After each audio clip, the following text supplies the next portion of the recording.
अस्सलाम वालेकुम व्यूअर्स, उम्मीद है आप खैरियत से होंगे। आज हम स्टार्ट करने जा रहे हैं class 7 science unit number 3। Class 7 के साइंस में हमारा 5वां लेक्चर है। तो लेट अस स्टार्ट करते हैं यूनिट नंबर 3 से। MCQs number 1, dash reproduction in plants is a kind of reproduction in which only one parent plant is involved. वो कौन सी किस्म है रिप्रोडक्शन ऑफ प्लांट्स की जिसमें सिर्फ और सिर्फ एक पेरेंट प्लांट जो है वो इन्वॉल्व होता है। हमें पता है कि दो किस्में है रिप्रोडक्शन की, एक को सेक्सुअल रिप्रोडक्शन कहा जाता है, दूसरे को एसेक्सुअल कहा जाता है। सेक्सुअल में दो पेरेंट जो है वो इन्वॉल्व होते हैं और एसेक्सुअल रिप्रोडक्शन जो है हमें पता है कि उसमें एक पेरेंट इन्वॉल्व होती है। इसका सही जवाब है asexual reproduction. Option number B इसका सही जवाब है। Asexual reproduction in plant is a kind of reproduction in which only one parent plant is involved. MCQs number 2, asexual reproduction in plant is also known as। asexual reproduction जो होती है plant में उसका दूसरा नाम क्या है?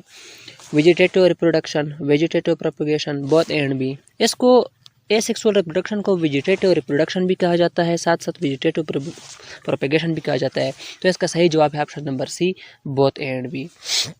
MCQs number 3, when the cut stems or branches of some plants are placed in the soil, they develop into a new plants. This process is called। जब हम किसी ब्रांच का स्टेम जो है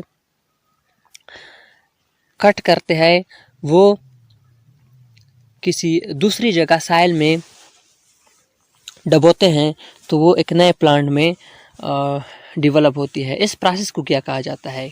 कटिंग, लायरिंग, ग्राफ्टिंग। इस process को जो है वो कटिंग कहा जाता है। ऑप्शन नंबर ए इसका सही जवाब है।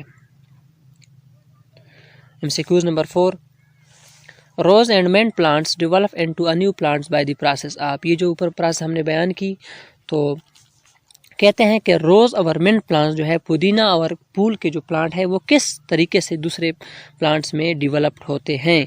Cutting, grafting, layering. तो इसका सही जवाब भी कटिंग है, ऑप्शन नंबर ए।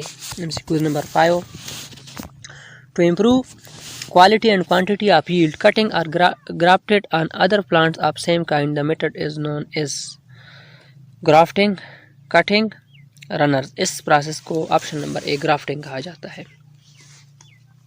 जब हम कटिंग को दूसरे प्लांट में ग्राफ्ट करते हैं तो इसको ग्राफ्टिंग कहा जाता है।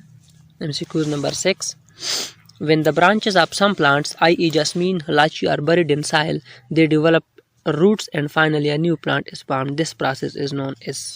इस प्रोसेस को क्या कहा जाता है? जब हम ब्रांचेस लेते हैं किसी प्लांट के, जैसे कि जैस्मीन या इलायची, उनको बरिड करते हैं सैल में, फाइनली वो एक नए प्लांट में डेवलप हो जाती है। इस प्रोसेस को हम कहते हैं लायरिंग। ऑप्शन नंबर सी इसका सही जवाब है, लायरिंग। MCQs number 7, in dash process stem grows just above the surface of soil and produce bud.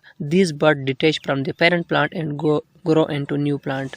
इसको क्या कहा जाता है? इसको कहा जाता है रनर्स। ऑप्शन नंबर बी इसका सही जवाब है। In runner process stem grows just above the surface of soil and produce buds.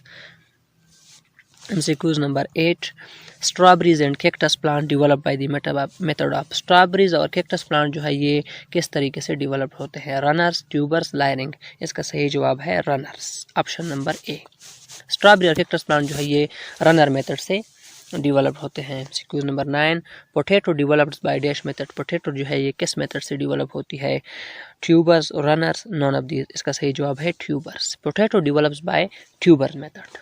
MCQs number 10, 2 6-cell male and female fuse together to form dash, embryo, chlorophyll, zygote। इसका सही जवाब है option number C, zygote। MCQs number 11, flower consist of dash parts. Flower consist of 4 parts. Option number C इसका सही जवाब है। एक फूल के 4 हिस्से होते हैं, sepal, petal, stamen and carpel. MCQs number 12, dash are usually green and leaf-like structure that protect the inner part of the flower. Sepal, petal, stamen। इसका सही जवाब है sepal। यूजुअली जो ग्रीन टाइप स्ट्रक्चर होता है जो इनर पार्ट की हिफाजत करता है, उसको हम सीपल कहते हैं फूल में। MCQs number 13, dash are often brightly color and leaf-like parts। जो ब्राइट कलर होता है फूल के अंदर उसको कहते हैं पीटल्स। ऑप्शन नंबर ए इसका सही जवाब है। Petals are often brightly colour and leaf like parts. MCQs number 14, dash are asexual parts of the flower. Stamen and carpel, sepal and petal, stamen and petals. तो asexual part जो है flower के वो सीपल and पीटल है। Option number B इसका सही जवाब है। Sepals and petals are asexual parts of the flower. MCQs number 15, stamens are the dash reproductive organ, male, female, none. इसका सही जवाब है मेल। स्टेमन जो है ये मेल और रिप्रोडक्टिव ऑर्गन है। ऑप्शन नंबर ए इसका सही जवाब है। स्टेमन्स आर द मेल और reproductive organ of an flower. MCQ number 16, pollen grains are produce in the. Pollen grains जो होते हैं फ्लावर में वो कहाँ प्रोड्यूस होते हैं? Filament, ऑरी, anther. इसका सही जवाब है एंथर।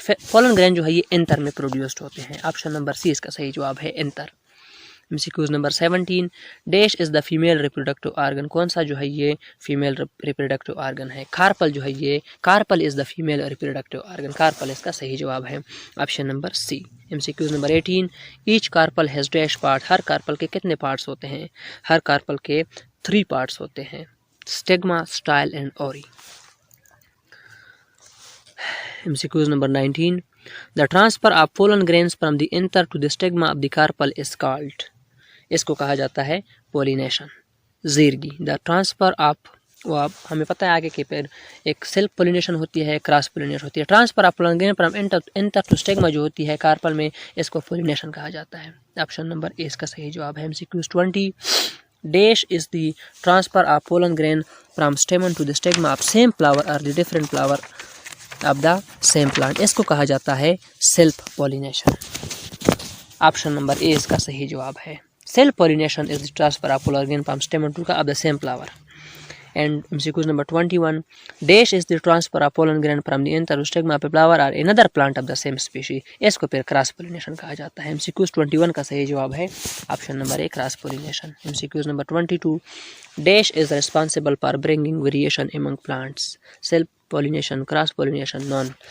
तो cross pollination is responsible for bringing variation among plant. इसका सही जवाब है क्रॉस पोलिनेशन। क्रॉस पोलिनेशन जो है रिस्पॉन्सिबल है प्लांट में मुख्तलिफ किस्म के वेरिएशन लाने के लिए। MCQs number 23, pollination by dash occur in roses, pomegranates, plums, cherries. Pollination bye insect होती है हमेशा रोजेस, पोमग्रेनेट, चेरीज वगैरह में। इंसेक्ट इसका सही जवाब है। MCQs number 24, pollination by dash occur in flower, beauty, मोंड्रा एटसेट्रा। एमसीक्यूज नंबर 24 का सही जवाब है बर्ड्स। फ्लावर, ब्यूटिया और मोनार्डा ये इसमें पोलिनेशन बाय बर्ड्स होती है हमेशा। MCQs number 25, the examples of flowers हैं। इसका सही जवाब है option number D, all of these. MCQs number 26, pollination by dash 4 का सही जवाब है birds. The examples of wind pollinated flowers are grasses, grains, many large trees. ये सारे जो है ये वाइंड पोलिनेटेड फ्लावर्स हैं। इसका सही जवाब है option number D, all of these. MCQs number 26, pollination by dash occurs in waterweed and hydrilla. Hydrilla और वाटरवीड में पोलिनेशन बाय वाटर होता है। ऑप्शन नंबर ए इसका सही जवाब है water. MCQs number 27, dash is the fusion of male and female sex cells to form zygote. Male and female sex cell के fusion को क्या कहा जाता है जिससे ज़ाइगोट बनता है? फर्टिलाइजेशन इसको कहते हैं, fertilisation. Fertilisation is the fusion of male and female sex cells. MCQs number 28, endosperms store the food for the. Endosperm जो है ये किस चीज़ के लिए फूड स्टोर करता है? एम्ब्रियो के लिए, सीड के लिए, टेस्टा के लिए। इसका सही जवाब है embryo. Option number A, embryo. Endosperm store the food for the embryo. MCQs number 29, the embryo and endosperms are surrounded by tough protective layer known as. उसको कहा जाता है टेस्टा। ऑप्शन नंबर सी इसका सही जवाब है। एम्ब्रियो एंड एंडोस्पर्म जो है ये टफ प्रोटेक्टिव लायर से सराउंडेड होते हैं, उसको टेस्टा कहा जाता है। टेस्टा, एंडोस्पर्म, एम्ब्रियो ये सारे जब आपस में मिल जाए तो इसको कहा, इससे सीड बनता है। ऑप्शन नंबर सी इसका सही जवाब है। MCQs number 31, seed developed sperm. Seed कहाँ से डेवलप होता है? सीड डेवलप होता है ओव्यूल से। ऑप्शन नंबर ए इसका सही जवाब है।